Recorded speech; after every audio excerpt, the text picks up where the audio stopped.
Como les dije hace un instante, hoy vamos a estar reflexionando en torno al hermoso Salmo 118. Es un salmo que se le atribuye al rey David. Probablemente él ha sido el que lo ha escrito. Sabemos que él fue el autor de aproximadamente 75 salmos y cada uno de ellos es una joya. Cada uno de estos salmos es una bendición extraordinaria y nos edifican y nos bendicen mucho. Hay algunas anécdotas, algunas cosas interesantes acerca de este salmo. Si se dan cuenta, empieza y termina igual. Miren el versículo 1. Alabad a Jehová porque Él es bueno, porque para siempre es su misericordia. Miren el último versículo, el 29. Alabad al Señor porque Él es bueno, porque para siempre es su misericordia. Una de las características de este salmo es esa, empieza y termina igual. Yo no he tenido tiempo y tampoco muchas ganas de contar todas las páginas y versículos de la Biblia, no páginas, sino versículos y capítulos de la Biblia. Hay algunas personas que lo han hecho y dicen que el centro de la Biblia, tanto hacia un lado como hacia otra, el centro de la palabra de Dios es el Salmo 118, versículos 8 y 9, que dicen así: mejor es confiar en Dios que confiar en los hombres. Mejor es confiar en Dios que confiar en los príncipes. ¿Casualidad que ese sea el centro de la Biblia? Bueno, cada uno puede tener su opinión personal, pero no deja de llamar la atención que el centro de la Biblia, el centro exacto de las Sagradas Escrituras, sea justamente esos dos versículos.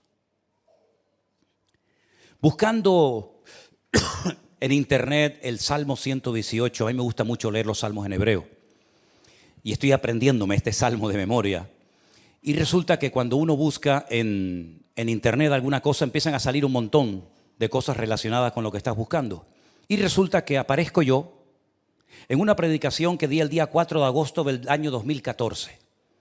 Ha llovido, 4 de agosto del 2014.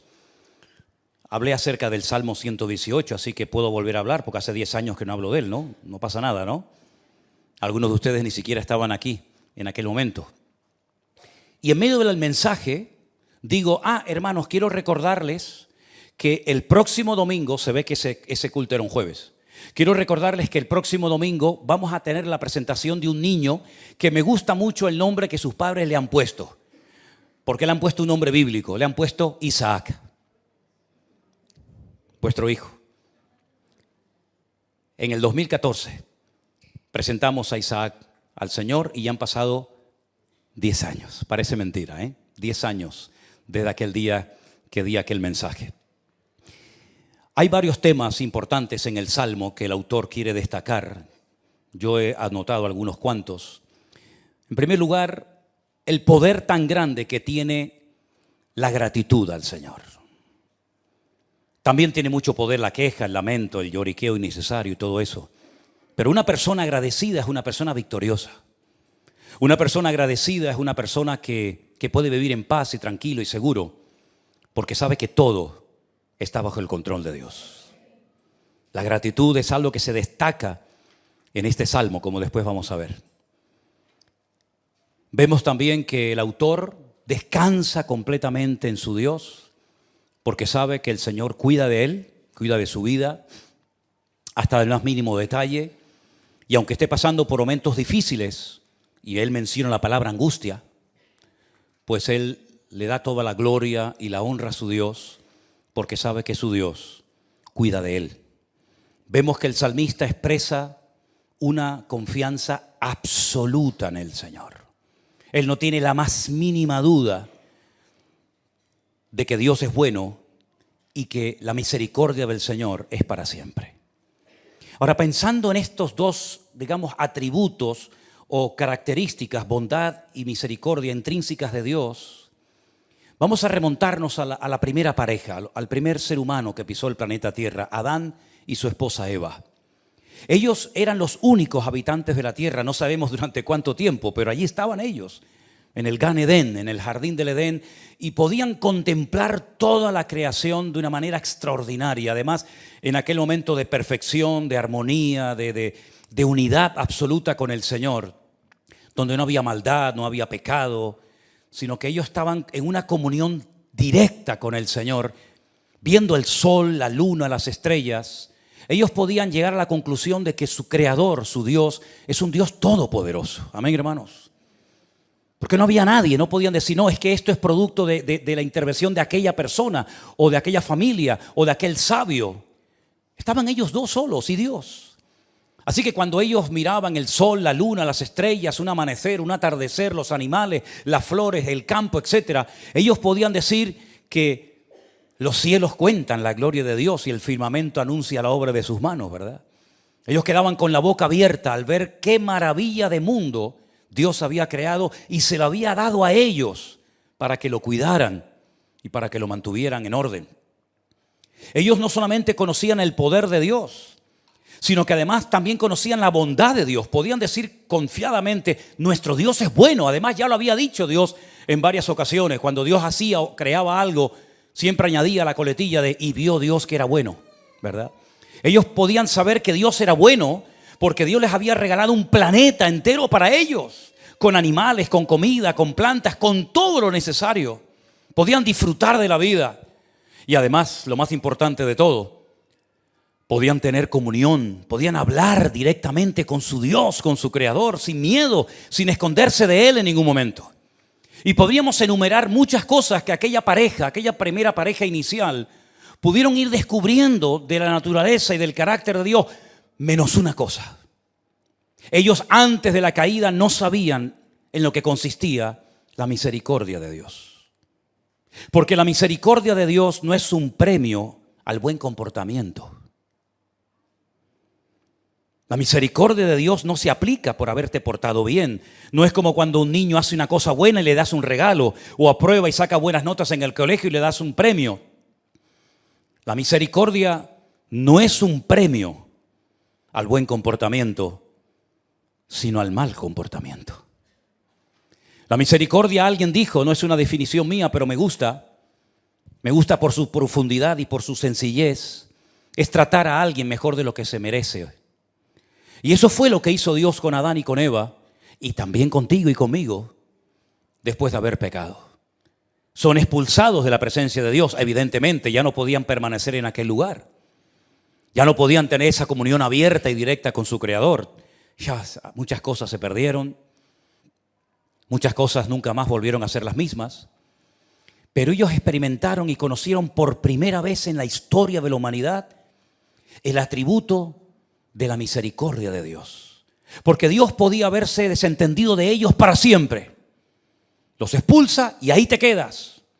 Sin embargo, Dios les busca, los encuentra y les muestra una forma diferente de acercarse a Él para que por lo menos, a pesar de su caída, de su pecado y de su desobediencia, puedan seguir, si quieren, en contacto y en comunión con Dios y de alguna manera recibir, pues, una cobertura, entre comillas, de sus pecados. Y ahí es donde se aplica por primera vez en la historia la misericordia de Dios. Los ángeles dice que nos miran. Literalmente la Biblia dice en el Nuevo Testamento que los ángeles observan a los redimidos de Dios, a los que han sido limpiados por la sangre de Cristo porque no entienden el concepto de misericordia. Los ángeles que no cayeron, los ángeles que no siguieron a Satanás en su rebelión, los ángeles que mantuvieron su posición, su fidelidad, su dignidad delante de Dios, saben que Dios es bueno, saben que Dios es santo, saben que Dios es poderoso. Todo eso lo han visto y vivido, pero nunca han experimentado ellos, ni los que cayeron, la misericordia de Dios. Porque Dios no movió ni un solo dedo por la creación angelical que tropezó y cayó. Todo permaneció exactamente igual desde el día que se rebelaron hasta el día de hoy. Satanás fue expulsado de la presencia de Dios y nunca más pudo volver a optar a recuperar la posición perdida. Sino más bien todo lo contrario, ha ido de mal en peor. De derrota en derrota, de fracaso en fracaso, de humillación en humillación, etcétera, etcétera. Sin embargo, con el hombre, Dios manifestó su misericordia. Y por eso el salmista, en el caso de que haya sido David o cualquier otro, él destaca en el Salmo que la misericordia de Dios no es limitada, no caduca, no envejece, sino como dice el Salmo al principio y al final, porque para siempre es tu misericordia. ¿Cuántos dicen amén? Ahora, hay gente que habla mal de Dios sin conocerle. Me llama mucho la atención. Critican, hablan y cuestionan a un Dios que no conocen. Dicen que si Dios fuera tan bueno, pues no ocurriría esto y aquello y no pasaría aquí, a esto y aquello allá, ¿verdad? Y cuando habla una persona así, de que Dios no es bueno, de que Dios no es misericordioso, evidentemente lo que está demostrando es que no está hablando de nuestro Dios, ni le conocen. Porque si hay dos características que destacan de nuestro Dios, es que Él es bueno y que para siempre es su misericordia. ¿Cuántos dicen amén? Y la misericordia es algo que nos mantiene vivos. Nosotros no podríamos vivir ni física ni espiritualmente si no hubiera sido por la misericordia de Dios aplicada a nuestra vida en un momento puntual. Porque no solamente Dios tuvo misericordia de nosotros cuando pecamos y cuando nos acercamos a Él aquel día que lo recibimos y lo invitamos a que fuera nuestro Señor y Salvador el resto de nuestra vida, sino que yo creo que cada día el Señor manifiesta su misericordia en cada uno de nosotros. Cada día tropezamos, cada día necesitamos el perdón y la limpieza de nuestro Dios. Y no es que ahora soy salvo, mañana no soy salvo, ahora sí, ahora no, pero necesitamos cada día que Dios se apiade de nosotros. Porque repito, si no fuera por su bondad y por su misericordia, ninguno de nosotros podríamos estar vivos hasta el día de hoy.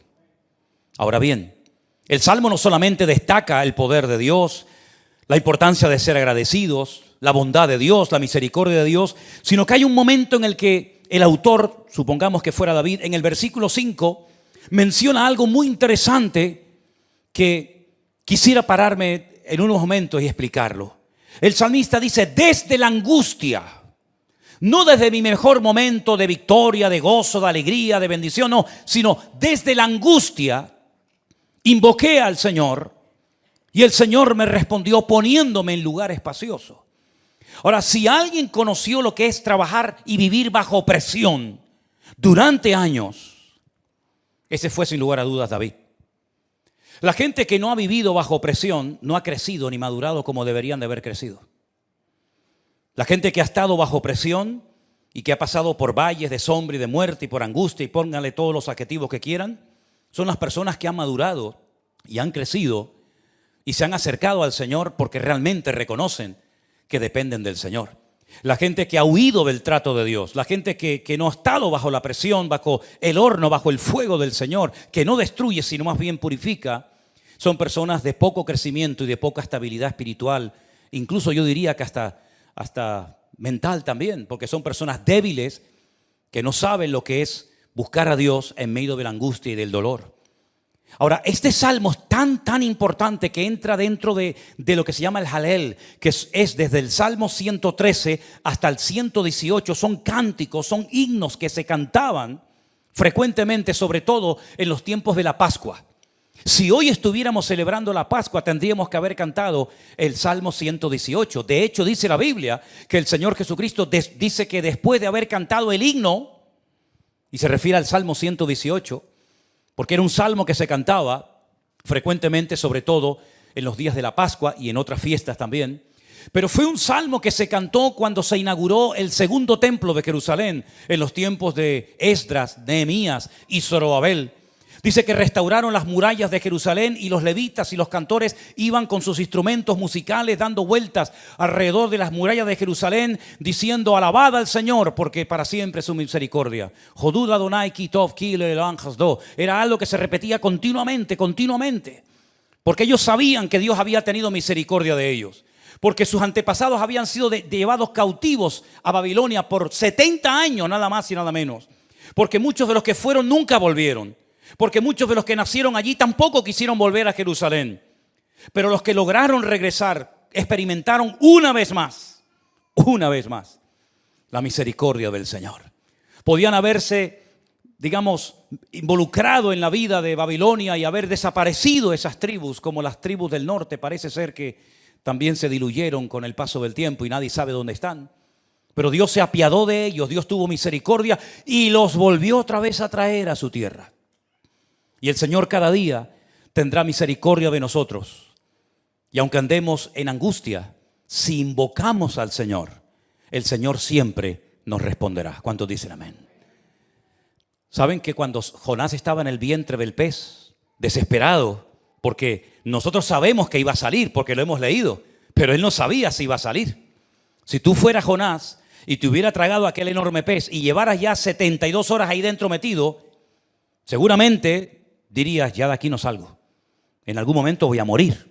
Ya es un milagro que haya vivido 3 días sin morir, aunque seguramente estaría un poquito mareado. Pero dice que desde el vientre del pez, él mencionó parte del Salmo 118. Desde la angustia invoqué al Eterno y el Eterno me respondió. Y entonces todos conocemos el resto de la historia. Es interesante notar que en la famosa bendición sacerdotal, esa bendición que recibían los hijos de Israel cuando subían 3 veces al año a celebrar las fiestas bíblicas, el sumo sacerdote salía y les bendecía con la famosa bendición sacerdotal. ¿Se la saben? ¿La ponemos ahí un momentito en la pantalla? ¿La leemos? El Señor te bendiga y te guarde. El Señor haga resplandecer su rostro sobre ti y tenga de ti misericordia. Que el Señor alce su rostro sobre ti y ponga en ti paz. Yeverejaja Adonai bishmereja, yaira Adonai panaj aleja vijuneka yisa Adonai panaj aleja veyasem leja shalom. Ahí entra la misericordia de Dios. En todo lo que Dios hace para nuestra vida, su luz, su presencia, su amor, su perdón, su gracia, su misericordia, son ingredientes indispensables. Porque a lo mejor alguno de ustedes en esta semana ha pecado, pero además de mala manera. Pero el Señor te ha vuelto a traer hoy aquí, lo cual significa que nuevamente ha tenido un acto de misericordia para que escuche su palabra y reciba su perdón en el día de hoy. ¿Cuántos dicen amén? Y seguramente algunos de nosotros tal vez han hecho cosas que no han sido agradables a los ojos de Dios, pero el Señor una vez más nos muestra cada día que Él tiene misericordia de nosotros. Así que el salmista sabe que puede invocar al Señor en medio de su angustia, en medio de su desesperación, porque sabe que su Dios lo va a oír y lo va a llevar, como dice aquí, al lugar espacioso. Porque el Señor está conmigo, no temeré lo que me pueda hacer el hombre. He conocido a muchos cristianos que tienen miedo a los hombres. Tienen miedo a lo mejor de irse de un lugar porque tienen miedo a que el pastor no los bendiga cuando se vayan. Saben que no se están enseñando cosas correctas de sana doctrina. Saben que no se están haciendo las cosas decentemente y con orden, pero tienen miedo al hombre. Y no salen, no se van, no salen corriendo, porque tienen más miedo al hombre que temor a Dios, ¿verdad? Pero dice el salmista que él no le teme al hombre, sino él le teme, él respeta a su Dios. Porque él sabe que Dios es bueno, lo cual no significa que sea tolerante. Una cosa es que sea bueno y otra cosa es que sea tolerante al pecado. El Señor cubre con su sangre el pecado, pero no encubre nuestras iniquidades, ni las pasa por alto, ni muchísimo menos. Ahora, hay algo que también me llama la atención de este salmo, y es la palabra ahora. En el versículo 2 dice, diga ahora, Israel, que para siempre es su misericordia. Dice en el versículo 3, diga ahora la casa de Aarón que para siempre es su misericordia. Y por tercera vez, versículo 4, diga ahora los que temen al Señor que para siempre es su misericordia. Ese ahora es maravilloso porque ahora, hoy, aquí es el mejor día y el mejor momento para reconocer la misericordia del Señor. El ayer ya pasó, ya no existe, no vendrá más. El mañana no existe, no sabemos si vendrá o no, o si estaremos nosotros en él. Pero si hoy tienes que reconocer algo del Señor, hazlo. Dile, Señor, gracias, porque sé que tu bondad y tu misericordia es para siempre. Es hoy y ahora para con mi vida. ¿Cuántos dicen amén? Esa fue la palabra que Dios puso en mi corazón cuando comenzó a bendecir de una forma espectacular este ministerio. Algunos me decían, pero esto se va a acabar. Esto de la iglesia virtual y esto de los viajes y esto de los congresos y esto que ahora escriben de Perú y de un país y de otro país, esto se va a acabar. Y entonces comencé a orar y el Señor puso en mi corazón que en aquellos días el Señor dijo ahora. Y lo ha seguido diciendo y ha seguido manteniendo su fidelidad y su misericordia cada día para con nosotros. Y solamente es cuestión de echar un vistazo un poquito atrás. No con nostalgia, sino con gratitud por ver desde dónde, hasta dónde nos ha llevado el Señor. No por los méritos propios, en absoluto. No hay ningún mérito, no hay nada que destacar en nosotros por algo que hemos hecho especial, en absoluto. Hemos hecho lo que teníamos que hacer y solamente nos consideramos siervos inútiles, si es que llegamos a eso. Pero todo ha sido por la misericordia, por el favor de Dios, porque Dios ha dicho ahora y nadie le puede llevar la contraria cuando el Señor toma unilateralmente una determinación. Amén, hermanos. Los versículos 8 y 9, les dije al principio, que es el corazón, es el centro exacto de la Biblia. El mismo número de versículos hay antes y después de estas palabras que dicen: mejor es confiar en Dios que confiar en el hombre. Mejor es confiar en Dios que confiar en los príncipes. Supongamos que fuera David el autor de este salmo. Desde el día que fue ungido en la casa de su padre Isaí por el profeta Samuel hasta que ocupó el trono de Israel, pasaron muchos años. Se calcula que aproximadamente David tenía en aquel momento de ser ungido unos 17, 18 años como mucho. Y no llega al trono hasta aproximadamente los 30 o 30 y tantos años. ¿Qué pasó durante toda esa época? Desde su adolescencia hasta su exaltación en el trono de Israel, ocupando la mayor responsabilidad del país.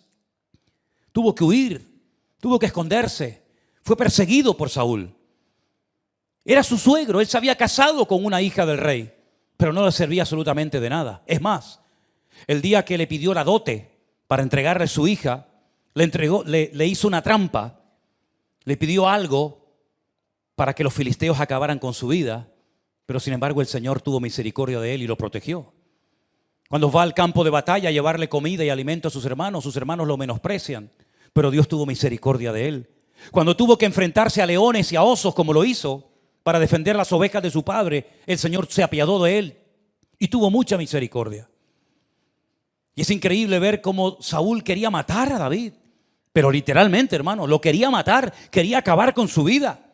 Eran tan grandes los celos que tenía este hombre hacia David que lo cegaron. Los celos son tremendamente peligrosos y destructivos. Despréndete de ellos si los tienes, porque pueden terminar destruyendo tu vida y la de los tuyos. David tuvo que huir, tuvo que esconderse en cuevas, tuvo que pasar hambre, frío, noches en vela, porque Saúl había movilizado a todo el ejército de Israel para buscarlo a él. Cuando David decía: pero ¿qué te he hecho? Si alguien te ama, si alguien te respeta y te apoya en este país, ese soy yo. Saúl parece que a veces se arrepentía. Ay, hijo mío David, pero luego volvía a las andadas igual o peor que el día anterior. Y el Señor lo protegió. Y al final dice la Biblia que se tiene que ir a vivir con los filisteos. Porque llegó un momento de tanta angustia, de tanta desesperación que dijo: algún día este hombre va a acabar conmigo. Claro, cuando uno está angustiado se olvida de que ha sido ungido, se olvida de que el Señor está contigo, se olvida de que el Señor te ha profetizado que va a ser rey de Israel. ¿Cómo que Saúl va a acabar contigo? Nunca podrá acabar contigo, porque el Señor te ha ungido para que seas el segundo rey de Israel. Pero él perdió la esperanza. Él estaba tan desanimado que al final dice: me voy a vivir con los filisteos. Y se fue a vivir con los filisteos. Y se tuvo que fingir loco, ¿se acuerdan? Dice que hacía que se le caía la baba por la boca, escribía en las puertas. Y decía al rey Aquis, el rey de los filisteos: ¿no tengo yo suficientes locos que me habéis traído otro más? ¿Qué voy a hacer con este? Al final David logró ganarse la confianza de Aquis. Pero como dice el Salmo, mejor es confiar en Dios que confiar en los príncipes. Aquis también le falló. También le falló. Y tiempo más tarde, cuando es el rey, por fin ya es el rey de Israel, su hombre de confianza, su consejero, el hombre más cercano a él, Ahitofel, también le traiciona y apoya una rebelión, un golpe de estado, apoyando a su hijo Absalón para que mate y elimine a su padre David. Todos le fallaron a David, sus hermanos, su familia, Ahitofel, Saúl, Aquis, todos le fallaron. Pero mejor es confiar en Dios que confiar en los hombres. Y saben, hermanos, hoy está el presidente de Israel, el primer ministro de Israel, Benjamín Netanyahu, está hoy en Estados Unidos con un príncipe, con el príncipe Trump. Y parece que han olvidado este texto. Mejor es confiar en Dios que confiar en los hombres. Mejor es confiar en Dios que confiar en los príncipes, o en los presidentes, en los gobernadores del mundo. Tengo la sensación, y ojalá me equivoque, que les va a salir el tiro por la culata también con Trump. Porque cuando ponemos a un hombre en el lugar de Dios, el Señor no va a permitir que su pueblo jamás le dé la gloria y el reconocimiento y el apoyo a otra persona. Oramos para que todo ese pueblo algún día reconozca que el único que nunca les ha fallado en ningún momento de la historia, ni cuando fueron esclavos en Egipto, ni cuando estuvieron cautivos en Babilonia, ni cuando fueron atacados por las tropas de los griegos y de los romanos y de tantas y tantos enemigos a lo largo de la historia, el único que nunca le falló y que siempre, siempre estuvo a su lado y estará por siempre, es el Dios de Abraham, el Dios de Isaac y el Dios de Jacob. Y maldito el hombre que confía en el hombre. ¿Cuántos dicen amén? Alabad al Señor porque Él es bueno, porque para siempre es su misericordia. Dígalo Israel, dígalo la casta sacerdotal y dígalo todos los que han sido redimidos y comprados por su sangre y todos los que le temen. Digan que para siempre es su misericordia. Por eso el salmista declara con toda confianza lo siguiente, versículo 28. Mi Dios eres tú y te alabaré. Dios mío, te exaltaré. En otras palabras, el autor de este salmo no tiene la más mínima duda de que el único que le va a dar estabilidad y lo va a proteger en la tormenta, en la enfermedad, en la angustia, en el dolor o en cualquier circunstancia de la vida va a ser su Dios. Y Él ya lo ha vivido, Él ya lo ha experimentado. Y nosotros tenemos que recordar las veces que hemos clamado a Él y el Señor nos ha respondido y nos ha liberado y nos ha levantado y nos ha cuidado hasta el día de hoy. No lo olvides, querido hermano, porque a veces parece como que nos olvidamos de las victorias que ya hemos obtenido y de los trofeos que hemos obtenido a lo largo de nuestra vida. Me llama mucho la atención que a veces los cazadores, cuando cazan un animal, pues lo que hacen es que hablan con un taxidermista, creo que se llama, y ponen ahí la cabeza como trofeo, ¿no? Es decir, ese jabalí, ese venado o ese ciervo, lo que fuera, yo lo cacé. Y están como orgullosos y se sacan fotografías sobre sus trofeos de guerra. Nosotros no tenemos fotografías de nuestras victorias, pero en nuestro corazón llevamos esculpidas y escritas a fuego todas las bendiciones y todo el trato y todo el proceso por el cual Dios nos ha llevado para poder llegar hasta aquí y decir, y dígalo conmigo, alabad al Señor porque Él es bueno, porque para siempre es su misericordia. Otra vez, alabad al Señor porque Él es bueno, porque para siempre es su misericordia. Fuerte ese aplauso a nuestro Dios en esta tarde. No lo olvides nunca, nunca lo olvides, mi querido hermano y amigo. Aleluya. Ahora me llama mucho la atención la capacidad de respuesta de Dios. Es increíble. A veces llamas a una persona y le dices, oye, no te olvides de tal y tal cosa. Ah, sí. Los llamas a los 2 o 3 días. ¿Te ha pasado?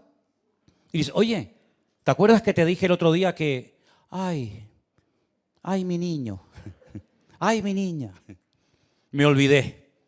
Hombre, por favor, mira, a ver, hombre, venga, llámalo. Por favor, recuerda lo que te estoy pidiendo. Sí, no te preocupes, ahora mismo lo hago. Ahora mismo lo llamo.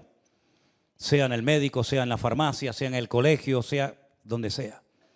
Pero la capacidad de respuesta de Dios es instantánea y es inmediata. La pregunta es por qué a veces Dios, que tiene todo el poder para responder instantáneamente, ¿por qué a veces no me responde instantáneamente? ¿Por qué a veces Dios me tiene como en la sala de espera? ¿Han estado a veces en la sala de espera? Qué rabia la sala, no sé quién las inventó, pero qué aburridas son las salas de espera, ¿eh? Qué aburridas, ¿no? Además, cuando uno empieza a toser, todos se ponen a toser. Cuando uno se rasca, todo le entra la picazón. Gracias al Señor que nuestro Dios no tiene sala de espera. Lo que pasa es que nuestro Dios sabe lo que nos conviene y lo que no nos conviene en todo momento y en todo lugar. Y Él lo que quiere es enseñarnos a esperar con gozo, a esperar con gratitud, sabiendo que mi Dios cuida de mi vida y que cuando Él lo crea conveniente, responderá a mi clamor. A lo mejor no estoy preparado en este momento para recibir esa respuesta que tanto anhelas recibir. Pero ¿cómo que no? No, el Señor sabe más que tú, no te preocupes, Él no se confunde, no te va a pedir disculpas. A lo mejor el Señor te tiene esperando esa respuesta porque a lo mejor no es esa la respuesta que tú tienes que recibir, sino otra. Y por eso tienes que crecer y madurar para decir y llegar a un punto de decir que la voluntad de Dios es santa, es agradable y es perfecta. Yo no sé si en algún momento de su vida, no lo sé, David soñó con ser rey de Israel. Yo no lo sé. Yo lo único que sé es que David era fiel y responsable con lo que su padre le había pedido que hiciera, que era cuidar sus ovejas, nada más. Yo no sé si José en algún momento soñó, a título personal, de que iba a ser uno de los hombres más importantes del mundo, que después lo fue. Pero des en cuenta que la mayoría de las personas que fueron grandemente usadas en la Biblia o a lo largo de la historia o en el tiempo presente, primeramente han pasado por un proceso largo, por un proceso difícil, antes de llegar a la exaltación o antes de subirlo el Señor a otra posición. No huyas nunca del trato de Dios. Deja que el Señor te guíe como Él quiera. Que no se abrió esta puerta, no pasa nada, gózate, porque el Salmo fundamentalmente es un salmo que nos invita a alabar a Dios en medio de puertas cerradas, en medio de situaciones de crisis o conflictivas o problemáticas. Es muy fácil alabar a Dios y tener una buena actitud cuando todo sale conforme a mi plan y mi proyecto personal. Pero el salmista lo que demuestra aquí es un nivel de madurez que ya me gustaría a mí tenerlo. Porque el salmista sabe que cuando está angustiado lo que hay que hacer es orar. Y el salmista sabe que cuando tienes tiempo libre lo que hay que hacer es alabar al Señor. En otras palabras, es un hombre que está ubicado. No es una persona que no sabe, bueno, ¿y ahora en la angustia qué hago? ¿Y ahora en el gozo qué hago? No, él sabe cómo actuar en cada momento de la vida. Es como el vestirse, ¿no? Bueno, si vas a la playa, hombre, ir con chaqueta y corbata no tiene sentido. Pues si vas a lo mejor a una recepción especial, a un convite o algo, pues no vas a ir vestido de playa, evidentemente, ¿no? Espiritualmente hablando, tienes que crecer de tal manera que sepas cómo debes comportarte, cómo debes de orar, cómo debes de actuar ante cualquier situación. En la adversidad, en la lucha, en la prueba, en la enfermedad, cuando tienes mucho, cuando no tienes nada. Y eso lo da el tiempo. Eso no se aprieta un botón y se aprende. ¿Cómo tengo que actuar ahora que estoy esperando? Bueno, pues la Biblia te dice lo que tienes que hacer y también lo que no tienes que hacer. En otras palabras, este salmo para mí es una bendición tremenda porque veo que este hombre aprendió a base de sufrimiento, de dolor, de angustia. Y me viene a la mente ese texto de la carta a los Hebreos que dice, y aunque era hijo, lo habéis leído, ¿verdad? Hablando del Hijo de Dios, del Señor Jesús. Dice, y aunque era hijo, por lo que padeció, aprendió obediencia. Y dice que lo hizo pasar por problemas y luchas y dificultades y presiones. Y si no, miren cómo oraba Cristo en el huerto de Getsemaní, ¿eh? Eso sí que es orar. Y eso sí que es estar bajo presión. Pero descubrió un secreto clave en la vida de cualquiera de nosotros. Y es rendirse y decir, no voy a pelear con Dios. No voy a pelear con Dios. No voy a echarle un pulso a Dios a ver si le gano. Sino lo que voy a hacer es alabar a Dios y en medio de mi angustia, invocarle porque sé que Él está conmigo y no temeré lo que me pase o lo que me puedan hacer las personas en esta vida. ¿Cuántos dicen amén? Esa confianza, hermanos queridos, tenemos que mantenerla siempre e enseñarla, inculcársela a nuestros hijos. Cuando sean jovencitos, cuando sean niños, cuando sean adolescentes, oye, confía en el Señor. Tú tranquilo, confía en el Señor. Es que papá me pasa, tú ora al Señor. Es que tengo un problema con la escuela, que la maestra, que el niño.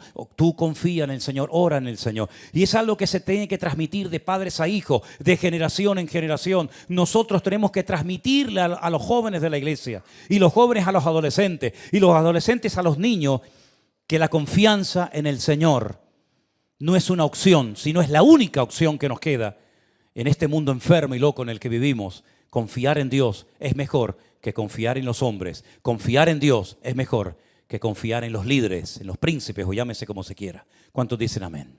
Cierra tus ojos en esta tarde ahí donde estás. y di estas palabras en tu corazón. Mejor es confiar en Dios que confiar en los hombres. Mejor es confiar en Dios que confiar en los príncipes de este mundo. Mi confianza estará puesta siempre, siempre en mi Señor. A Él adoraré, a Él honraré y serviré todos los días de mi vida. Y en cualquier situación en la que me encuentre, confieso hoy, como el autor de este salmo, tú eres mi Dios. A ti te alabaré, Dios mío y Señor mío. Aleluya. Gracias por tu hermosa palabra, Señor. Amén. Padre, en el nombre de Jesús te damos gracias, Señor, por este hermoso tiempo. Te damos gracias por tu palabra, te damos gracias, Señor, por poder alabarte, adorarte, por tu gran misericordia, por tu gran amor y por tu bondad. Señor, ponemos la vida de nuestros hermanos Silverio, Madai, Señor, y Matías en tus manos. Señor, guárdales, líbrales, utilízales con tu poder y presencia donde quiera que vayan, que tu gloria les acompañe, que tu presencia les rodee. Tu palabra dice que tú eres escudo alrededor nuestro, que eres nuestra gloria, que eres quien levanta nuestra cabeza y que eres un muro de fuego alrededor de nosotros. Padre, en el nombre de Jesús de Nazaret, ponemos la vida de nuestros hermanos en tus manos. Los encomendamos a ti y a tu gracia, Señor. Dales un tiempo de bendición y de victoria. Señor, en el nombre de Jesús ponemos nuestras vidas también en tus manos. Y toda esta semana, Señor, guárdanos, líbranos, Dios mío. Y que una vez más, Señor,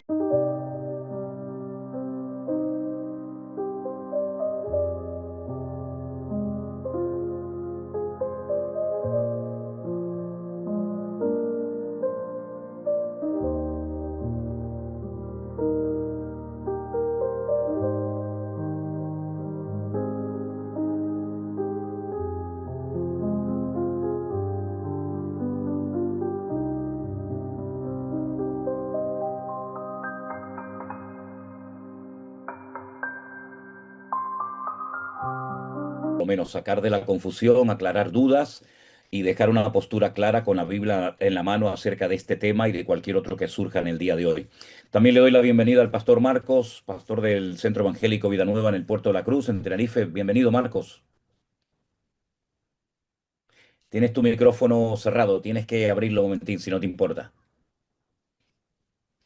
A ver si podemos oírte y A ver, escuchamos. ahora, Ahí te tenemos, adelante.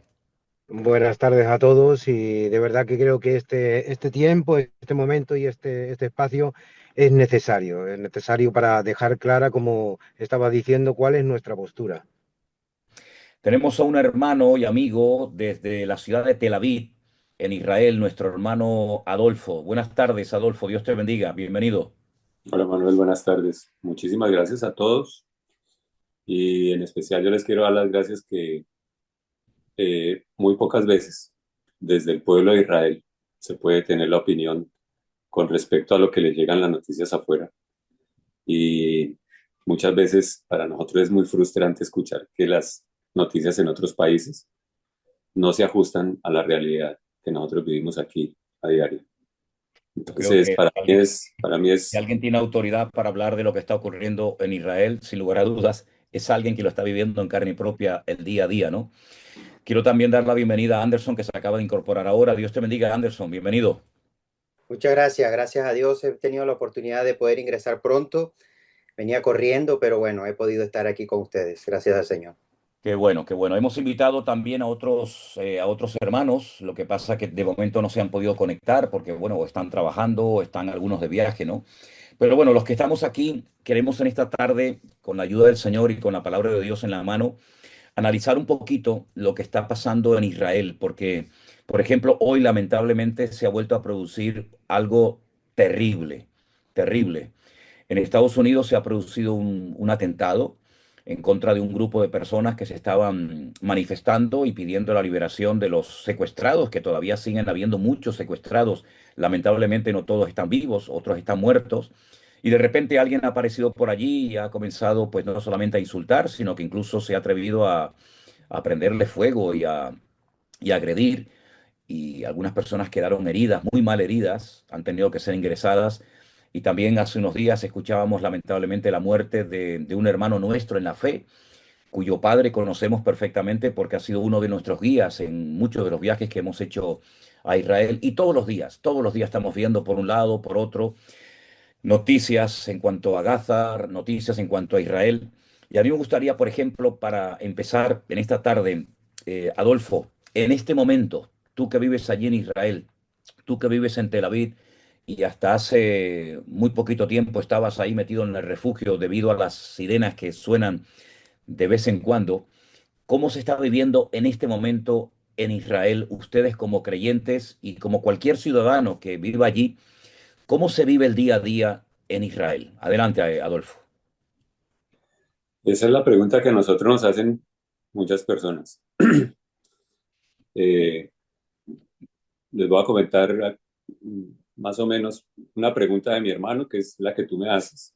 Entonces él me dice, ¿cómo vives tú en un día a día? Y yo le digo, pues yo salgo a trabajar y si la alarma me coge en el bus, pues sencillamente te bajo en el bus, da para la cabeza, cesó la alarma, te subes al bus y sigues.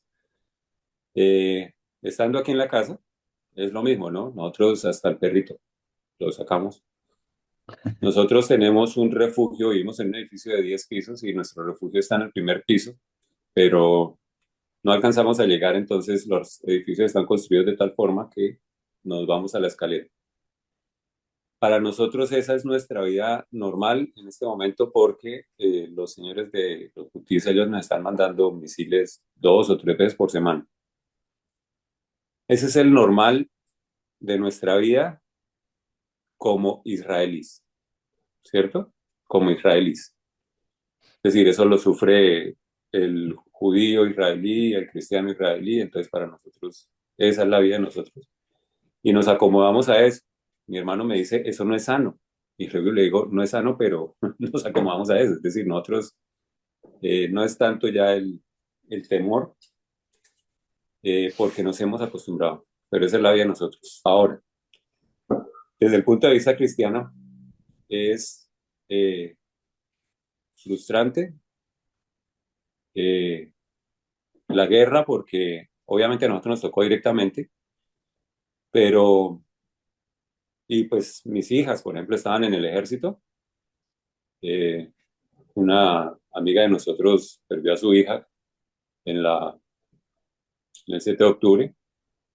Otra amiga de nosotros, al hijo en la guerra en Gaza, le dispararon. Es decir, a todo el mundo conoce muchas personas de la guerra. Pero lo difícil es la información que sale de aquí. Eh, Eso causa muchísima frustración. Y yo respeto mucho el país de ustedes, es muy lindo, es muy hermoso.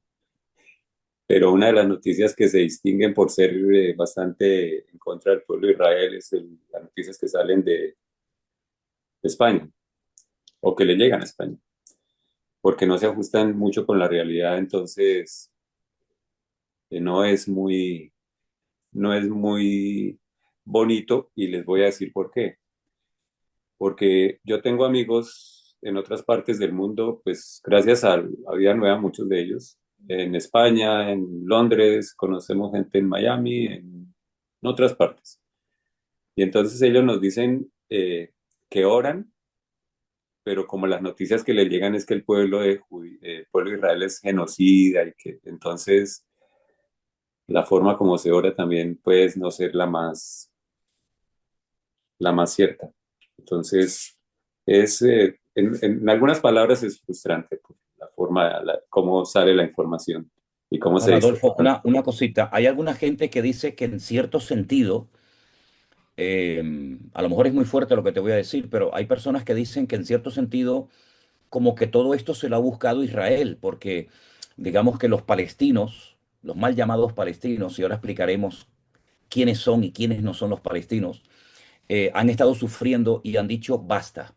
Entonces, esto es como una especie de revolución o de protesta en contra de la opresión, en contra del hambre, en contra de las injusticias.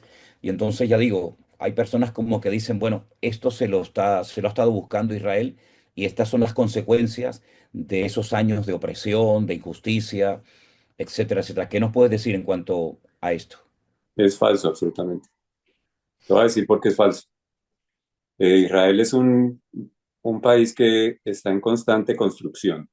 Construcción, digo, de edificios. En este momento está construyendo torres por arriba de 50 pisos. Y así era antes del 7 de octubre. Quienes construían los edificios, quienes manejaban aquí, un porcentaje altísimo de los obreros de aquí, el 80%, puedo decirlo, ¿cierto? ¿No? Un 80% de las personas, de los constructores aquí eran palestinos, de Gaza. No estamos hablando de palestinos de otro lado, sino de Gaza. Se les dejaba entrar a Israel.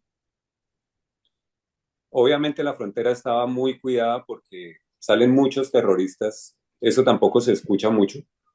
Salen muchos terroristas a hacer atentados a Israel y vuelven y entran.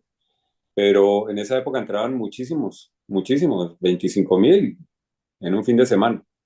Venían, trabajaban acá.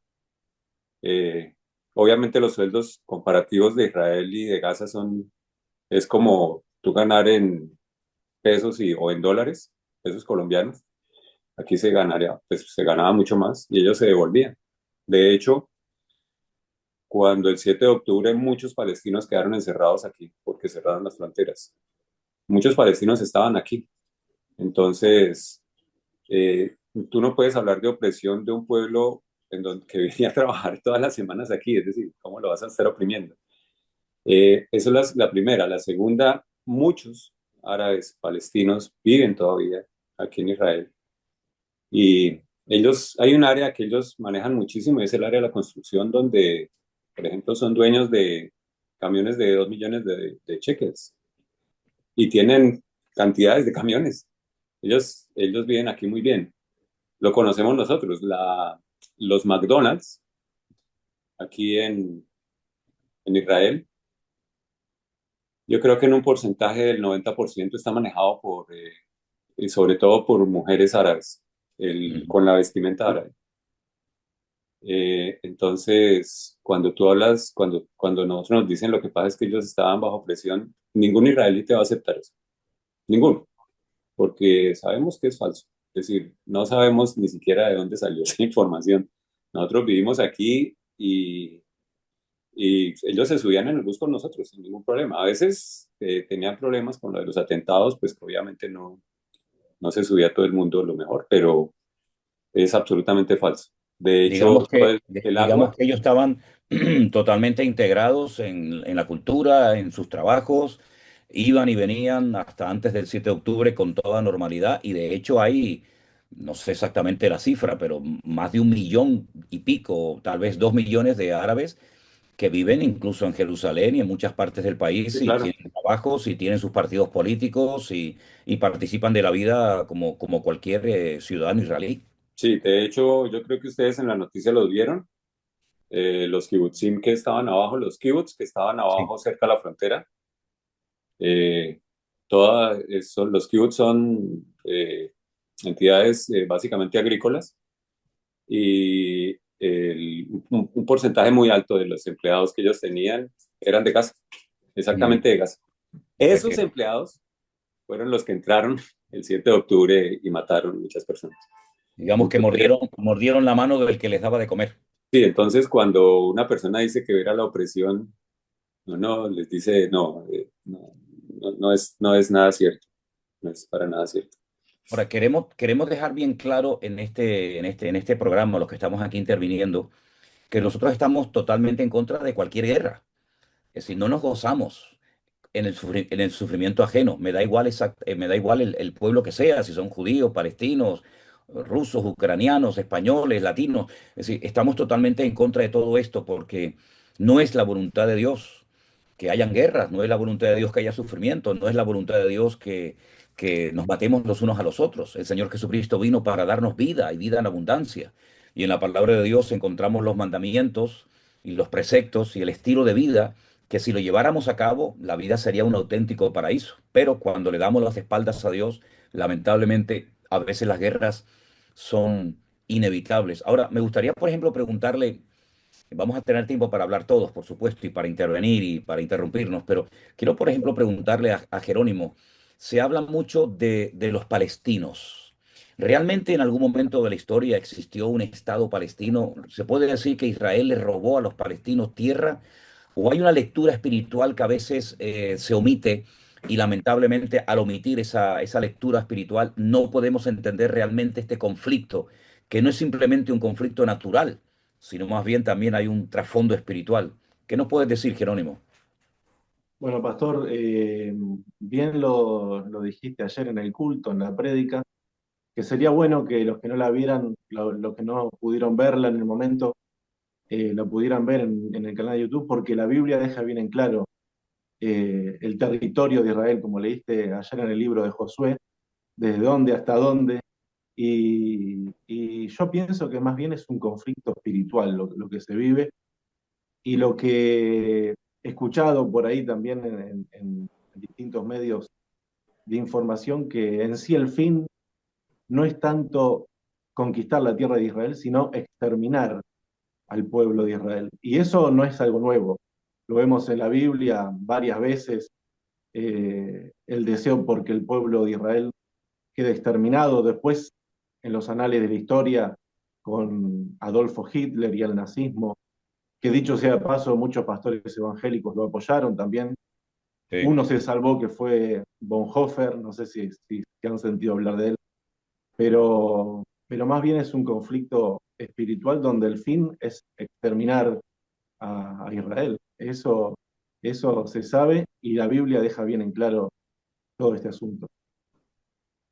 Si me permites, voy a leer parte de un salmo que se escribió hace miles de años y que casi, casi podríamos decir que describe un poco la situación actual que está viviendo Israel. Es el Salmo 83.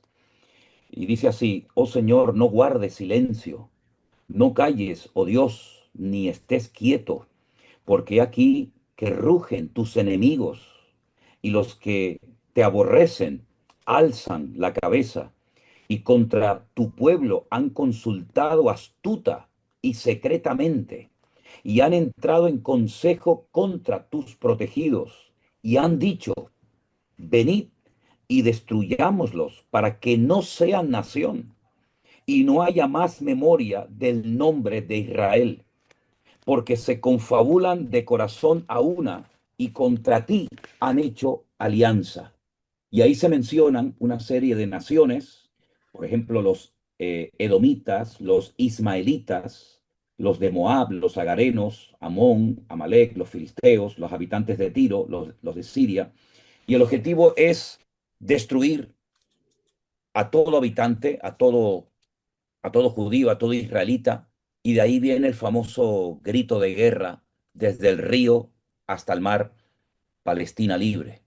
Palestina nunca ha tenido, los palestinos nunca han tenido un estado. De hecho, antes de que estuviera el pueblo de Israel allí y se proclamara la independencia en 1948, no había un estado palestino. Estaban los ingleses. Y si retrocedemos un poco más en la historia, estaban los otomanos. Y si seguimos retrocediendo en la historia, vamos a encontrar que hubieron muchos pueblos, muchos imperios que controlaron esa región del mundo, pero nunca hubo un Estado palestino.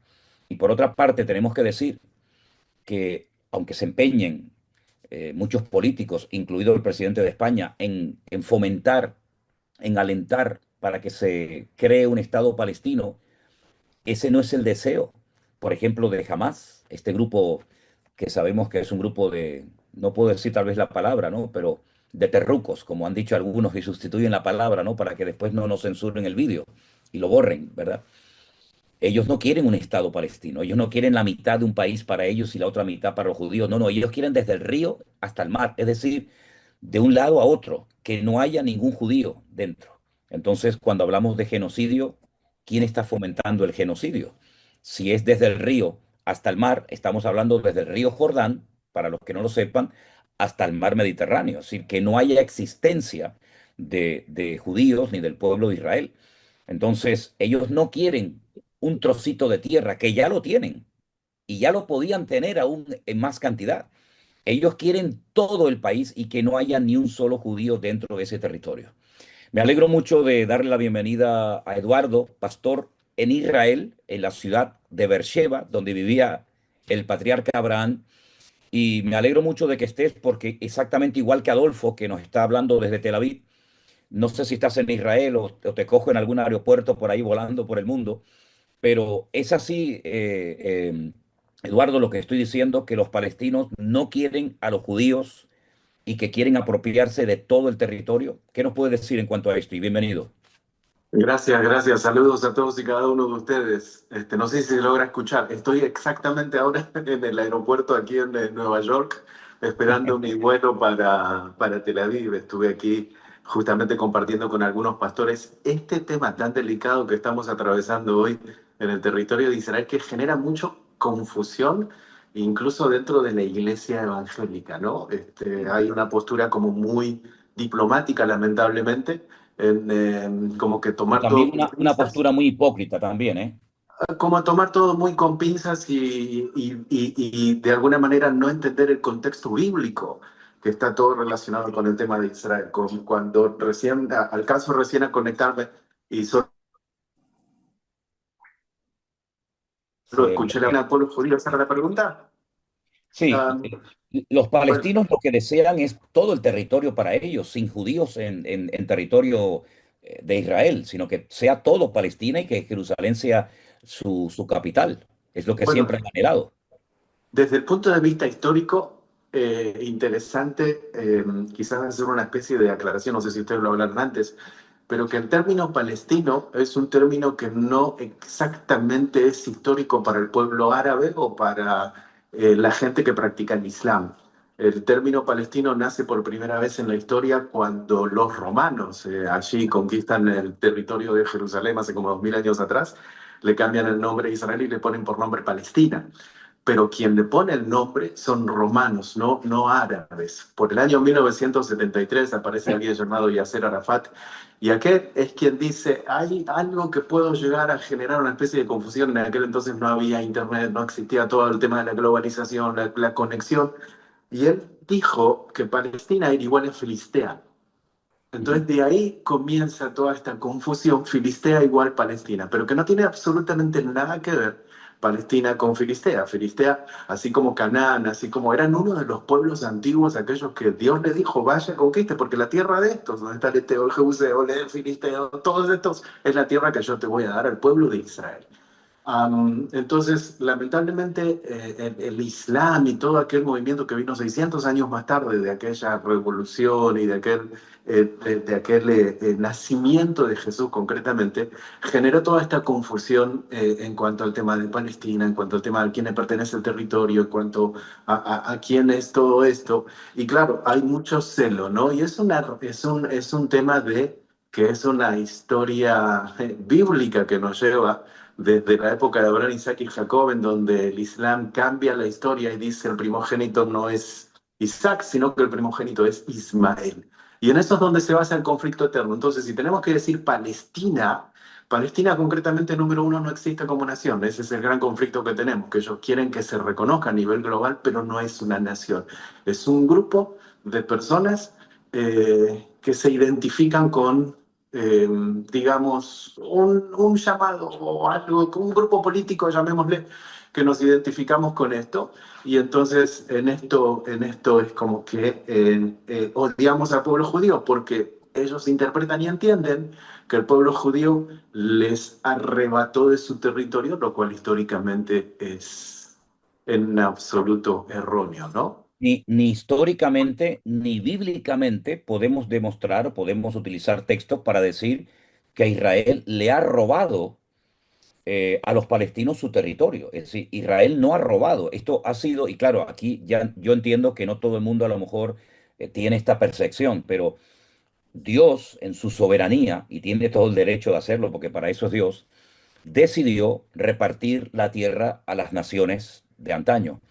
Y a Israel decidió darles ese pequeño territorio, insisto, ese pequeño territorio, que en proporción con los millones de kilómetros cuadrados que tienen la mayoría de los descendientes de Ismael y las naciones árabes, es algo realmente ridículo, algo totalmente absurdo estar peleando por un territorio que es mucho más pequeño que muchas de las provincias que, por ejemplo, tenemos aquí en España. Ahora, lo que es realmente sorprendente, y quiero darle libertad a cualquiera que quiera intervenir, es que haya iglesias y haya pastores y organismos evangélicos que demuestran, si no con sus acciones, por lo menos sí con sus palabras, consciente o inconscientemente, un espíritu antisemita.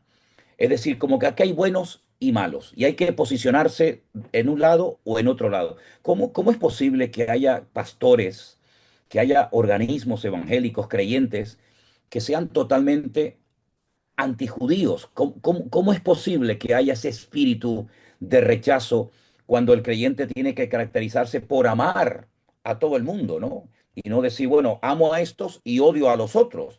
Una de las cosas muy interesantes que tú personalmente dijiste en nuestro congreso este año en el Escorial en Madrid fue que amar, por ejemplo, al pueblo de Israel no implica odiar al palestino, o amar al palestino no significa odiar al israelita. ¿Cuál es el espíritu correcto que debería haber en un hijo de Dios que ha entendido el Evangelio, que ha nacido de nuevo y que teóricamente tiene que manifestar por todos los poros de su piel el amor de Cristo? Por ejemplo, cualquiera que quiera intervenir, adelante, con libertad. Adolfo, sí, abre ahí tu micro, ya está. A mí me surgió una pregunta cuando, a raíz de las personas que a mí me preguntan, eh, yo conozco, y como les cuento, conozco diferentes personas en diferentes partes del mundo. Y a mí me pareció particular que todos, a pesar de que todas las personas son cristianas, no todos teníamos el mismo concepto de los judíos. Mm. Esto a mí me pareció muy, muy particular porque inicialmente decía yo, no entiendo por qué si yo soy cristiano tengo una percepción diferente del judaísmo a ti, o a ti, o a ti, porque eran unas 4 o 5 percepciones diferentes. Y eh, la conclusión, es decir, ¿qué dice? No es tanto, sino la conclusión clara es que la percepción de judaísmo, una de las razones de la percepción del judaísmo está directamente relacionada con la denominación a la cual tú perteneces, ¿sí? Entonces, si tú perteneces a cierto tipo de denominación, tu concepto del judaísmo es un concepto diferente, ¿sí? No voy a entrar es decir, no quiero criticar nada, es un dato histórico nomás lo que voy a pasar. No estoy en contra de ningún tipo de cristianismo, es decir, no tengo la autoridad para hacerlo. Pero, pero si, por ejemplo, eh, una persona entra a estudiar, por ejemplo, a Martín Lutero y Mm. lee un libro que estudió Martín Lutero que se llama Las mentiras de los judíos, el concepto que le queda grabado en su mente no es muy partidario del pueblo judío. Es decir, es un partidario. No, al ¿Sí? contrario, todo, Es todo lo contrario. Las barbaridades que dijo Martín Lutero en contra del judaísmo las utilizó Adolfo Hitler para justificar muchas cosas que hizo contra los judíos en la Segunda Guerra Mundial. exacto. Entonces ahí es donde yo digo que cualquier deformación que tengamos nosotros con respecto al pueblo judío es porque pusimos los ojos en una persona y no los pusimos en la Biblia, que es lo que pasa siempre. Entonces, pero desafortunadamente, sí puedo asegurarles, y yo creo que ustedes, es fácil que lo hagan cualquiera de ustedes que están aquí conectados, que tomen 5 personas de denominaciones diferentes y les pregunten con respecto al judaísmo y se darán cuenta de las diferencias tan terribles que se encuentran entre una denominación y otra, basados por lo general, en la interpretación del libro a los Romanos, capítulo 9, 10 y 11. Las interpretaciones son, ¿cómo es una palabra? Variopintas. Sí.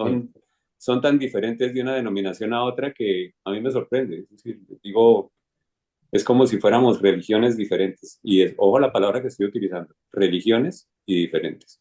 Ahora, lo curioso Lo curioso es que sí, bueno, seguramente puede haber diferencias según los libros de texto y según el trasfondo religioso y tal vez hasta la misma denominación, no cabe la menor duda. Pero lo curioso es que tengo en mi mano un documento que fue publicado el día 28 de mayo de este año, 28 de mayo de este año, por una federación evangélica de España. Esto para los que nos están siguiendo desde otros países, hay que aclarar que en España hay una federación que se llama la FEREDE, cuyas siglas significan Federación de Entidades Religiosas Evangélicas de España. Esa es digamos, lo que significan las siglas FEREDE, que ya digo, escribió un comunicado donde expresa, como dice aquí, leo textualmente, tengo aquí el documento, su profunda preocupación por la crisis humanitaria que afecta actualmente a la población civil en la Franja de Gaza.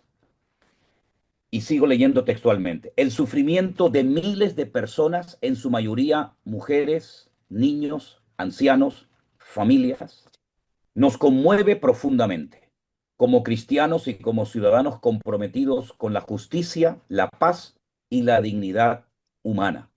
Desde la FEREDE hacemos un llamamiento urgente al gobierno israelí y en particular al primer ministro Benjamín Netanyahu para que detengan los ataques militares que continúan causando un número inaceptable de víctimas civiles y para que garantice la entrada inmediata y sin restricciones de ayuda humanitaria esencial para la población gazatí. La protección de la vida humana y el respeto al derecho internacional humanitario deben prevalecer por encima de toda consideración política o estratégica. Antes de seguir leyendo este comunicado, nosotros como Centro Evangélico Vida Nueva hemos hecho también un comunicado y lo vamos a dirigir a esta institución, a esta Federación de Entidades Religiosas Evangélicas de España en estos días. Primero porque no nos sentimos representados, porque aquí hay cosas que no se dicen y aquí se presenta una cara de la moneda y no se presenta la otra cara de la moneda. En segundo lugar, porque entendemos que esta federación eh, no solamente no nos representa, sino que además ha tomado una postura incorrecta desde nuestro punto de vista, porque si representa al conjunto de la Iglesia Evangélica Española, a nosotros, por ejemplo, no nos representa. No sé con qué autoridad, no sé con qué permiso, aunque esto está firmado por el presidente Esteban Muñoz y por la secretaria Carolina Bueno. Entonces lo han hecho por su cuenta, sin tener en cuenta, sin consultar al resto de las iglesias que estamos allí y que pagamos religiosamente nuestras cuotas. Eso tienen que saberlo todos, porque no es gratis estar en esta federación. Los que están ahí viven de las aportaciones de todas las iglesias evangélicas que están ahí en esa federación. Y por otra parte, parece un comunicado demasiado político, dirigiéndose nada más y nada menos que a un presidente de un país, a un primer ministro de un país con nombre y apellido, y exigiéndole que cesen inmediatamente los ataques, cuando sabemos perfectamente quién empezó esta guerra el día 7 de octubre, cuando sabemos perfectamente las masacres terribles que perpetraron los grupos, los miembros de este grupo terrorista que no respetó ni a niños, ni a mujeres, ni a ancianos, ni a familias, ni a nadie, y esta profunda preocupación que les conmueve profundamente, lo que me llama la atención es que no tengan la misma preocupación y el mismo amor y compasión, por ejemplo, con el otro bando, con los que fueron atacados. Y ahora parece que los que fueron atacados tienen que defenderse ante los medios de comunicación de algo que no había ocurrido, y menos en territorio israelí, desde los tiempos de la Segunda Guerra Mundial, cuando el famoso, lamentablemente, holocausto nazi. Entonces, a los pastores que están aquí conmigo, que todavía no han intervenido, Marcos, Anderson, Alberto, ¿qué os parece que la FEREDE haya dado este comunicado sin consultar con nadie, sino porque a lo mejor algunos, pero no todos los pastores, han dicho que tenían que salir a la palestra? Yo llamé personalmente y la persona que me atendió me dijo que la conferencia episcopal ya lo había hecho. Y yo le dije que me parecía una vergüenza que ahora tuviéramos que utilizar a la conferencia episcopal como punto de referencia. Es decir, ya es el colmo, ¿no? Pero ustedes como pastores, ¿qué opinan de este comunicado de esta gente? Alberto.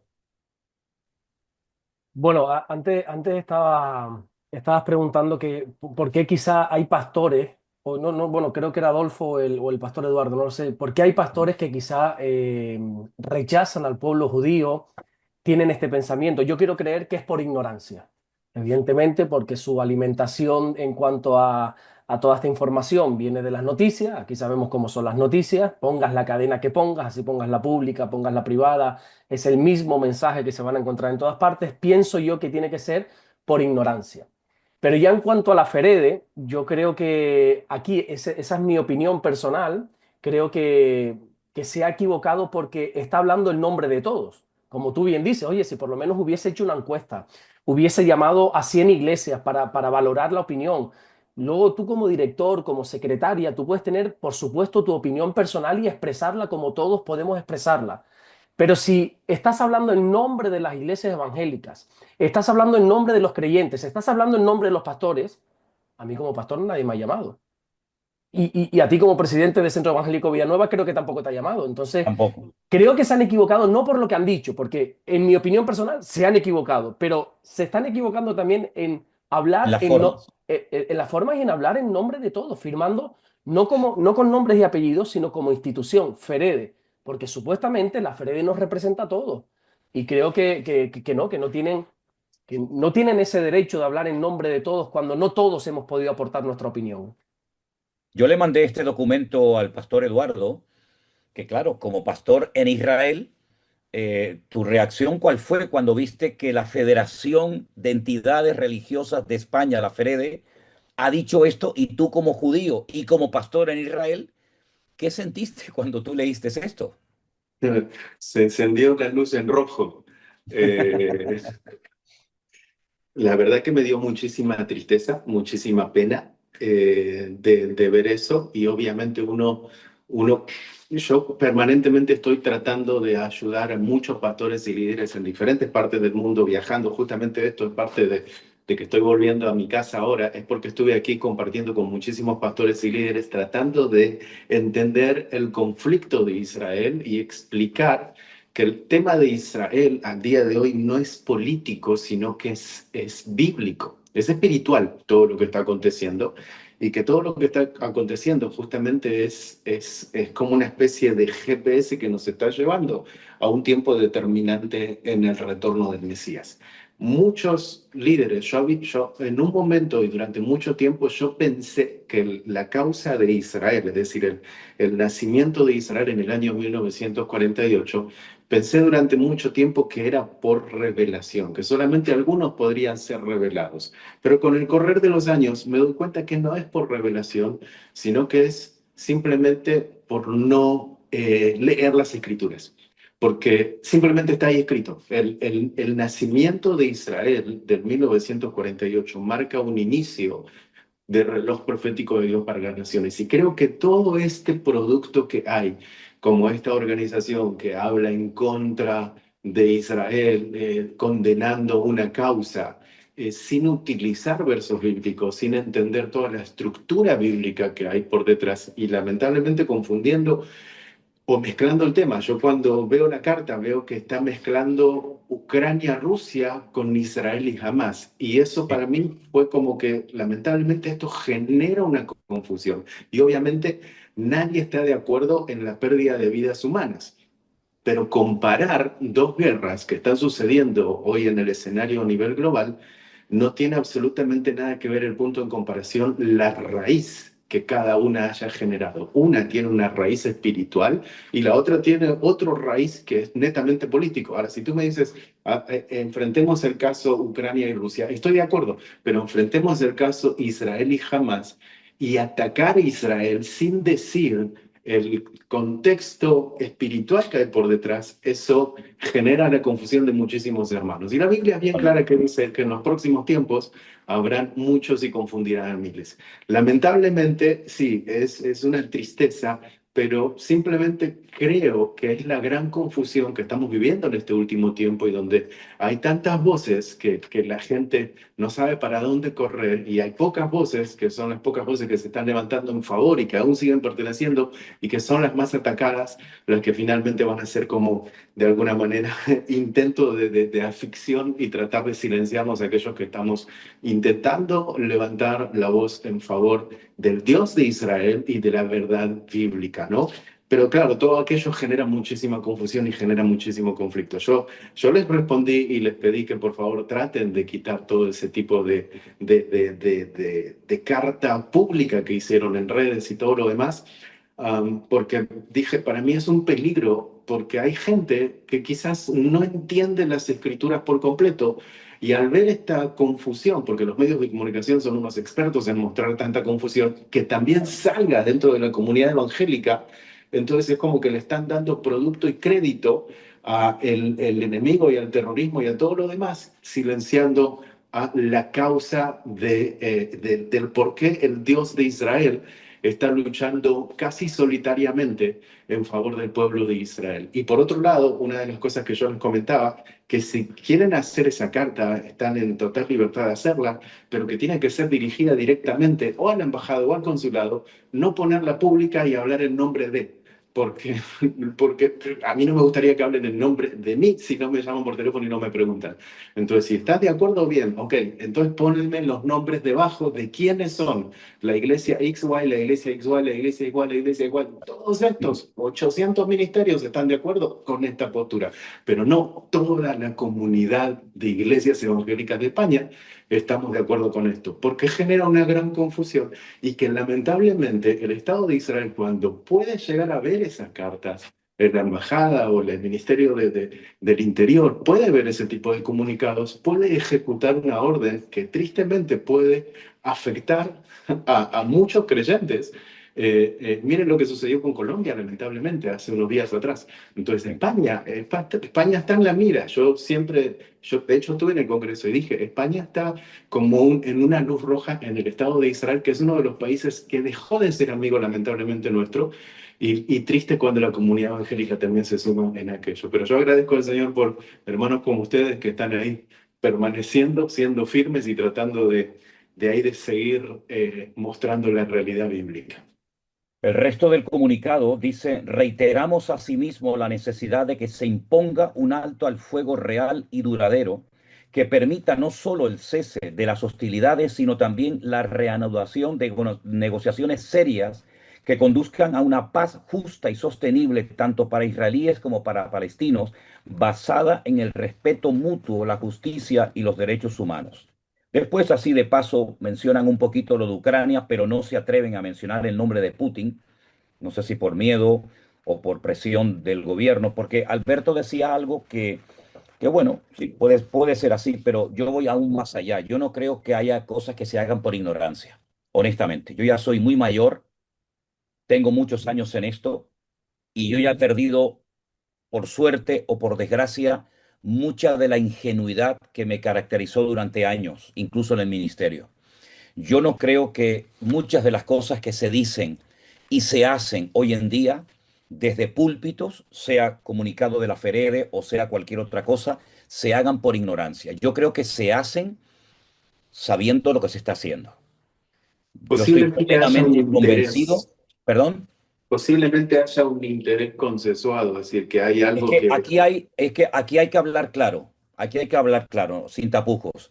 Eh, Cuando se reciben dineros por medio de subvenciones o de cualquier otra forma de el gobierno que sea, ese organismo, esa iglesia, esa institución, ese equipo de fútbol, esa sociedad o como quieran llamarla, en cierto sentido, ha hipotecado su libertad para poder denunciar abiertamente en un momento determinado lo que hay que denunciar y hablar claramente y objetivamente.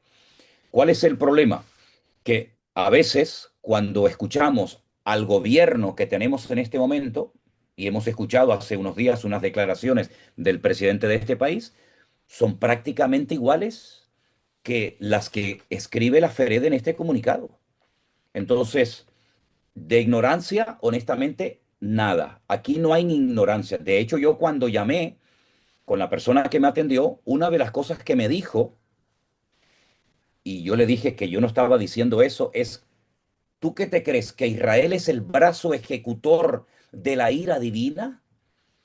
Y yo le dije, hombre, yo no estoy ahora mismo aquí diciendo que Israel es el país perfecto que no comete ningún error, pero lo que está bien claro es que aquí se han omitido muchas cosas. Aquí ha habido hermanos nuestros en la fe que han muerto, que han muerto. Bueno, David, nuestro guía la semana pasada en Israel, nos hablaba de que el hijo del pastor de Porilla perdió la vida, y nuestro hermano Daniel, que también ha sido guía en alguno de nuestros grupos, tú lo conoces, Eduardo, Sí, perfectamente, y claro, otros, claro, claro. también perdía a su hijo el otro día. Hoy se produjo un atentado terrible en los Estados Unidos, incluso hasta con criaturas pequeñas. Entonces, me da la impresión de que aquí no se ha hecho nada por ignorancia. España es un país antisemita, de siempre lo ha sido. De hecho, España expulsó a los judíos de su territorio. Eso es historia, no me estoy inventando nada. El gobierno que tenemos es antisemita. La vicepresidenta segunda del gobierno de España dijo abiertamente, y eso está ahí, se puede comprobar, que Palestina tiene que ser libre desde el río hasta el mar. Lo dijo una de las vicepresidentas de este país. Por lo tanto, no nos tiene que sorprender que en un momento determinado periodistas, incluso, ¿por qué no?, instituciones religiosas de la índole que sea, tienen que someterse al gobierno por miedo a perder otra vez subvenciones, por miedo a ser llamados la atención. Yo no sé, pero lo que está bien claro es que nosotros queremos dejar en este programa bien claro que el Centro Evangélico Vida Nueva, de hecho yo he escrito una carta como representante y presidente de esta organización a la embajada israelí diciendo que nosotros no nos sentimos identificados ni representados en este momento por esta institución que lamentablemente parece ser, espero equivocarme, que es la única que en este momento puede representar ante el gobierno a las iglesias evangélicas. Pero Adolfo decía hace un rato algo muy interesante. Yo creo que más bien representa al gobierno ante las iglesias, en vez de representar a las iglesias delante del gobierno. Cualquier pastor que quiera intervenir, por favor, o cualquier hermano, con toda libertad, estamos aquí para hablar todos, y hay algunos que todavía no lo han hecho. Adolfo, adelante. Abre tu micro ahora. Discúlpame, no soy pastor y, Sí. y solo me va a tomar 2 minutos porque el texto que tú leíste, yo lo tengo aquí, Ajá. ¿cierto? Pero imagínate que a mí me sonaba muy parecido a algo que yo había leído y lo tengo aquí. Ustedes me dirán si voy a leer líneas similares o no. En el texto que tú leíste dice para que se detengan los ataques militares.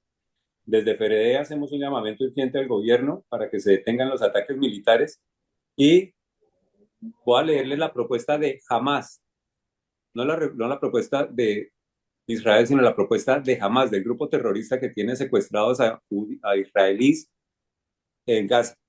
La propuesta de ellos. Dice, la organización terrorista afirmó que esta propuesta tiene como objetivo lograr un alto al fuego permanente. En el documento que tú tienes es para que se detengan los ataques militares. ¿Eso es igual? Exactamente igual. Ok. Que garantice la entrada inmediata y sin restricción de ayuda humanitaria esencial en la población gazatí, ¿cierto? Entonces dice la organización terrorista, se niega a poner fin a la guerra y reclama que las ayudas sean reanudadas inmediatamente para la población gazatí. Exactamente igual que el documento Hamas. que acabo de leer. Exactamente igual. Lo que yo estoy leyendo es un texto que apareció en Ynet, que es un periódico de Israel. ¿Ok? Y la justicia, Alarmas. miran aquí, y garantizar el flujo de ayuda de las familias en la Franja de Gaza. Es el texto igual y hay una alocución del señor Pedro Sánchez en Estambul el 24 de mayo que está en un video de 2 minutos, que es como si él estuviera leyendo el texto que tú me diste. Me toca Exactamente dejarlos, igual. Manuel. Es copia y pega, copia y pega. Sí, es un texto exactamente. Lo que está diciendo Pedro Sánchez es el texto que a ti te enviaron los señores de la FRD. Entonces lo que yo digo ¿es política o es cristianismo? Me da Exacto. pena con ustedes, pero el pueblo al que nosotros estamos oprimiendo nos acaba de mandar un misil, entonces me toca irme al refugio. Sí, lo sé porque me acaba ¿Ok? de llegar a mí también la alarma. Vete rápido, Ok, Adolfo, no hay problema. Te bueno, reincorporas cuando sea. perfecto. Eso también hay que decirlo.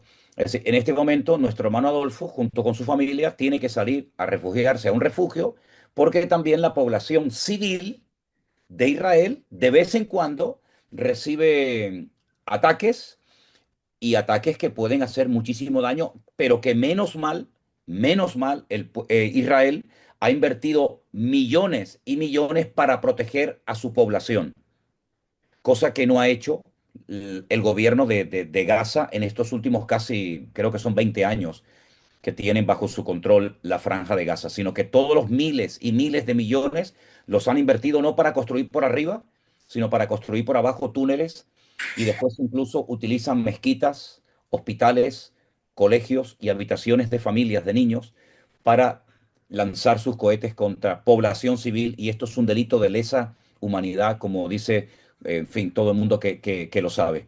Así que adelante, Anderson. Te vi levantando la mano también a Sí, ti. sí, quería hablar un poco con respecto a lo que estabas diciendo ahora mismo, ¿no? Que parece mentira que no se den cuenta lo que está pasando realmente tanto de un lado como del otro. Se posicionan solamente en un solo lado, en esta carta, hablando de lo que está aconteciendo de un solo lado, pero no están viendo también Israel lo que está viviendo actualmente, que constantemente también ellos están siendo atacados. Gracias a la tecnología que tienen, pueden evitar muchos de estos cohetes. Pero la pregunta es, ¿cómo empezó todo esto? Porque parece que se olvida cómo empezó. Sí. ¿Quién surgió? ¿Quién dio pie para que esto esté como está ahora mismo? Porque parece que nos hemos olvidado ese 7 de octubre, ¿verdad? Cuando Sí. entraron, hicieron esa masacre tremenda, tremenda, que son imágenes que yo creo que el mundo no está preparado para lo que aconteció en ese lugar, ¿verdad? Porque si pusieran las imágenes de lo que hicieron estos hombres cuando entraron, es algo terrorífico, ¿no? Yo tengo unas cifras aquí, que no sé si es así, si no me pueden corregir, donde dice que se reportaron más de 1.100 muertos israelíes, la cifra más alta en un solo día en la historia de Israel. O sea, en un día hubo esta masacre de 1.100 muertos en ese momento. Tomaron más de 250 rehenes. ¿Y qué hizo el mundo al respecto de esto? ¿Qué hicieron respecto a todo Tremendo. esto? No Lo pasa nada. curioso, Ahora estamos sí, enfocados a lo que está ahora mismo, ¿no? Pero parece que hemos olvidado todo este acontecimiento, que todavía hoy por hoy sigue manteniendo rehenes, que no son capaces de soltarlo, porque las cosas cambiarían si soltaran los rehenes, pero ellos siguen teniendo los rehenes allí. y algunos líderes de Hamas, cuando se les preguntó acerca del 7 de octubre, ellos reiteraron que habría muchos 7 de octubre, millones de 7 de octubre, si pudieran perpetrarlo una vez más. El último párrafo de esta carta, de este comunicado de la FRD, dice, como creyentes en el Evangelio de Jesucristo, príncipe de paz, elevamos nuestras oraciones por las víctimas de estos conflictos y exhortamos a los líderes políticos con responsabilidad ética y moral, buscando el bien común por encima de intereses particulares. Es decir, esto es un comunicado político más que un comunicado cristiano, pero ¿de qué líderes políticos está hablando esta gente de la Ferede? Los líderes de Hamas no son líderes políticos, son terroristas. Son personas que han demostrado lo que quieren y pueden hacer si tienen la oportunidad. Entonces, no nos estamos dirigiendo a los líderes políticos de la Franja de Gaza. Allí no hay líderes políticos. Allí no hay líderes políticos. Allí hay personas que lo que quieren es exterminar a un pueblo y lo han dicho abiertamente. Es que la ventaja de todo esto es que jamás no oculta sus intenciones.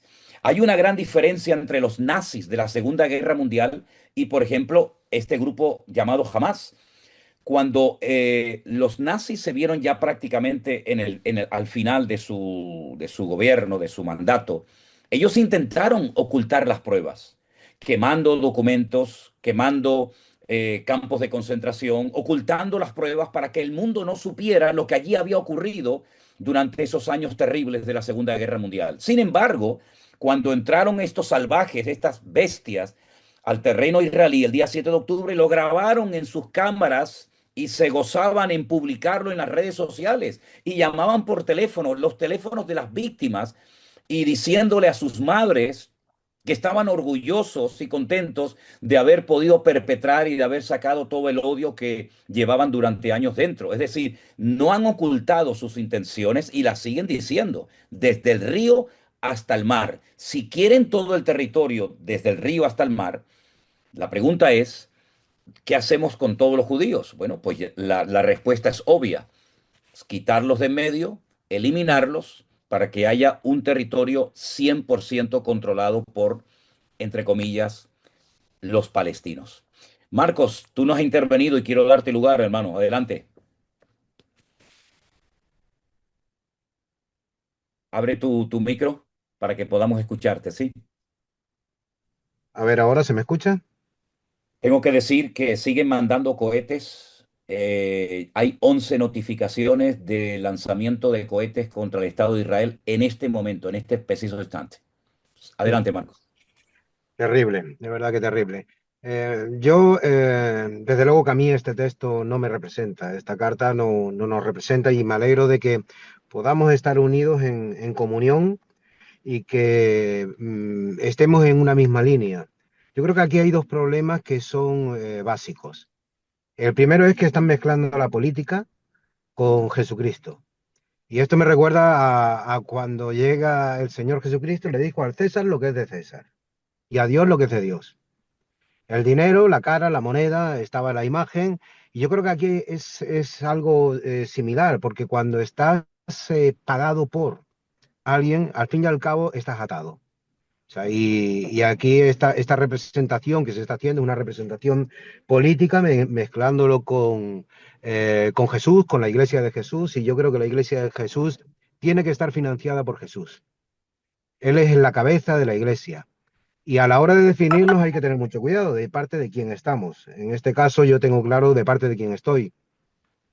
Y yo estoy de parte del Señor, eso lo tengo muy claro. Pero es que el segundo problema es que yo veo que dentro de parte del pueblo evangélico se ha generado una ceguera espiritual donde no podemos ver la realidad. Y la realidad es que la palabra de Dios siempre es la que tiene la máxima autoridad. Y ese terreno, ese espacio, el otro día compartíamos en la iglesia, ese espacio, ese terreno, Dios se lo ha dado por heredad. Y hay un texto en el libro del Éxodo, en el capítulo 6, el versículo 8, donde termina diciendo, yo soy el Señor. O sea, como diciendo, yo les he dado esta tierra que es la que le juré a Abraham, a Isaac y a Jacob, y se las he dado por heredad. Entonces, cuando no podemos ver que la palabra de Dios no ha cambiado, sino que sigue siendo fiel, porque dice que es fiel, y que los tiempos pueden cambiar, pero que su palabra permanecerá, tenemos un problema de ceguera espiritual. Yo doy gracias a Dios porque nosotros, este grupo que estamos hablando aquí, tenemos abiertos los ojos espirituales. Y hay que tener en cuenta algo que es muy interesante, porque cuando el Señor le dice a Abraham, maldeciré a los que te maldigan y bendeciré a los que te bendigan, es una realidad que sigue cumpliéndose hasta en el día de hoy. Y bueno, doy gracias al Señor por poder aportar mi opinión, aunque no se escuche fuera, por lo menos que se escuche aquí. Hay que tener mucho cuidado con nuestras actitudes en cuanto a lo que tiene que ver con Israel. Y ver la verdad no implica llegar y decir, no, es que nosotros no condenamos la guerra. Nosotros condenamos la guerra, tal y como tú has dicho, Manolo, desde un primer momento. Pero también somos realistas y objetivos con todo lo que está ocurriendo. Y hasta aquí, esta es mi Muy opinión. bien, Marco. Ahora, ¿no creen ustedes en el fondo que esto es una guerra más que contra un pueblo, más que contra una nación, contra el mismísimo Dios? Eso por un lado, porque si Dios declaró que esa tierra le tenía que pertenecer a este pueblo y todas las naciones de la tierra o muchas naciones de la tierra con sus dirigentes a la cabeza no quieren que esto sea un hecho, ¿no será esto que en el fondo lo que se intenta es desterrar y quitar a Dios de medio? Eso por un lado. Y por otro lado, también hay que decir que Israel está siendo tratado, como todas las naciones de la tierra están siendo tratadas. Israel también está siendo tratada con esta guerra con este conflicto, porque también en la parte de Israel no solamente son los que murieron el día 7 de octubre, sino los que siguen muriendo, que son, hablamos ya de cientos. Ahora, Eduardo, tú como pastor en Israel, ¿qué nos podrías decir en cuanto a al ambiente espiritual que se respira en el país en este momento? Porque Ah, es muy importante saber si ha habido un quebrantamiento nacional, si Israel está abierto al Evangelio. Tú lo has vivido en carne propia, me comentabas sí, una claro. experiencia tremenda que tuviste en la iglesia en una ocasión. Sí, claro, sí, claro. Yo creo que en este momento, yo lo comentaba hace un tiempo y estoy bien concreto en esto, que el día de hoy nosotros estamos viendo a un Israel unido como nunca antes. Y hay mucha gente que me dice, ¿cómo que Israel está unido como nunca antes? Si nosotros vemos manifestaciones los fines de semana en Tel Aviv, manifestaciones en Jerusalén. Claro, es que lo que se ven son manifestaciones en contra de una nación, en contra de la nación de Israel y en contra del gobierno de Israel, pero quien hace esa manifestación es el pueblo de Israel. Entonces hay una diferencia en la interpretación pueblo de Israel y otra nación de Israel. Como tú bien decías, la nación de Israel hoy está lejos de Dios y va a ser juzgada como toda nación sobre la faz de la tierra que está lejos de Dios. Claro. Pero como pueblo, el Señor no terminó con el pueblo. Y hoy hay un concepto de unidad muy fuerte en el pueblo, que este concepto de unidad lo que está llevando es a la espera y el punto de aguardar por el Mesías. Como nunca antes en la historia, el pueblo está aguardando por la venida del Mesías. Cuando ellos están aguardando por la primera venida del Mesías, nosotros sabemos que es la segunda, que es el retorno, ¿no? Entonces hay un punto espiritual hoy en día en Israel como de anhelo de ver la redención y de ver la salvación, que venga el Mesías de una vez por todas, porque si no viene el Mesías, entonces el pueblo de Israel cada vez se encuentra más solitario. Aquellas naciones que decían, nosotros estamos con ustedes, les apoyamos y todo lo demás, se sienten más solitario como nación y como pueblo. Entonces, yo lo que digo, lo que hoy está sucediendo, y perdón porque ya me queda poquito tiempo, me tengo que salir, solo termino con esto. Lo que yo hoy estoy viendo es esto. Veo como que hoy Israel es un espejo del futuro para las naciones de la tierra. Cuando nosotros estamos observando a la nación de Israel, estamos viendo un espejo a lo que va a acontecer en las naciones.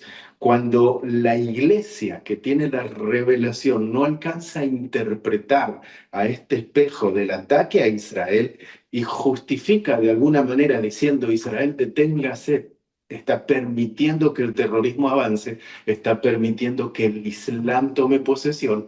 Nosotros sabemos que en el libro de Ezequiel se nos habla que cuando venga el Mesías va a haber un reino establecido. Nosotros sabemos bíblicamente que el Islam está creciendo muchísimo en toda Europa.